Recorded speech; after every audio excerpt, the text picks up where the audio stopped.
આ અવાજ સાંભળીને ભાઈ તમને એકવાર તો આમ ચોંકી જાઓ ભાઈ. જો આ અવાજ મારી પાછળ બેકગ્રાઉન્ડમાં આવી રહ્યો છે ને, તો એ તો ભાઈ આ બાજુથી આવી રહ્યો છે.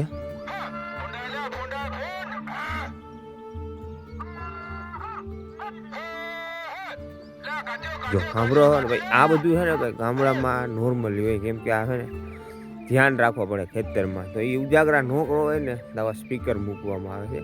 તો કોઈ અજાણ્યું માણસ જો સિટીનું ગામડામાં આવી જાય તો ભાઈ આવો અવાજ સાંભળીને છે ને ભાઈ એને એમ કે ભાઈ આ છીએ ભાઈ, એવું થાય, ફિલિંગ એવી થાય, બીક લાગી જાય એવું. ને હું છે ને ભાઈ અત્યારે આ કંઈક જુવારના ક્યારા છે ને જોવા આવ્યો છું. આપણે ભેંસું હાટું રાખવા છે થોડા. બીજા ક્યારામાં છે ને નજર મારીને એવું કરી ત્યાં તો મારું ધ્યાન આમ દોરાઈ ગયું ભાઈ. બહાટી બોલે એ બાજુ. ઓહો ભાઈ, બહુ ભાઈ સ્પીકર ફૂલ રાખેલું છે. હા ભાઈ, કોઈ કામ છે બહારનું માણ આવ્યું હોય તો ઓ કંઈક કંઈક લાગે એવું લાગે.